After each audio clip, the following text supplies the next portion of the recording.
баҳс ва раду бадалҳои бесобиқа на дар интихоби раисҷумҳури кадом кишваре, балки дар Тоҷикистон. ҳангоми интихоби раиси иттифоқи касабаи кормандони соҳаи маориф сар зад. муовини вазири маориф ва илми Тоҷикистон нахост ин интихобот баргузор шавад, вале бенатиҷа. اتفاق کسبه وزارت معارف هم این زمان حضور ندارن. خب نماینده کمیته اتفاق کسبه ولایت مختار کوهستان بدخشان قرار نداره در طلاب. درست کوارم هست. کوارم برای مسائل جاری هم وجود داشته میتواند. ولی یگان نفر ما مستقلانه برای آموزگاران ولایت مختار کوهستان بدخشان قرار دادن نمیتوانیم محترم. یه دقیقه معلومه.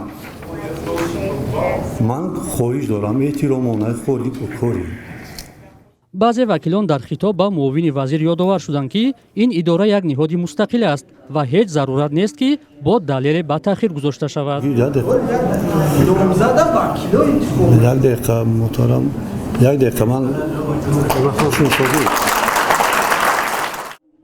нозакзода зулҳияи 32 сола ягона номзад ба мақоми раиси иттифоқи касабаи кормандони соҳаи маориф буд. ӯ таи 2 моҳ ҳамчун иҷрокунандаи ин мақом кор кардааст.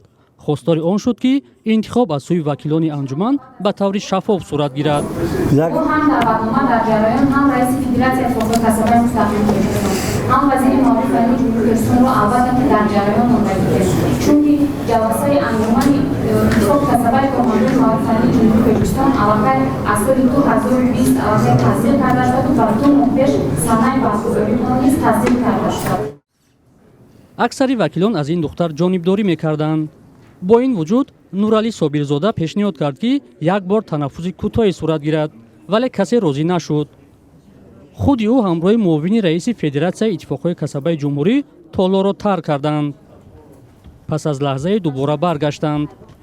یکی از اعضایان کمیته اتفاقی کسبه اروپا که رهبر اتفاقی کسبه کارمندان ساحه معارف و علم قزاقستان است، خواست وکیلان در انتخاب خود مستقل باشند.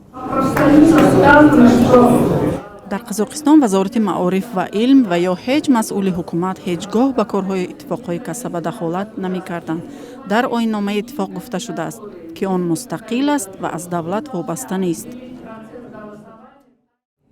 بالاخره 72 وکیل همگی از نامزدی نازکزاده زلحیه جانبداری کردند و او رئیس اتفاقی کسبه کارمندان ساحه معارف شد. معاون وزیر معارف پس از انجام این نشست نخواست با رادیو آزادی صحبت کند. اتفاق کسبه کارمندان ساحه معارف بر اساس قانونگذاری تاجیکستان یک نهاد مستقل بوده، وظیفه آن حمایت از حقوق مهنتی آموزگاران میباشد. هرچند آگاهان از کار این نهاد در گذشته بارها گفتند فعالیت آن چندان مؤثر نیست. با توجه به مستقلیت این نهاد حقوقشناسان میگویند مقامات دولتی حق دخالت در انتخاب رهبر آن را ندارد. انتخاب رئیس این اتفاق بعد هر 7 سال پس برگزار میگردد.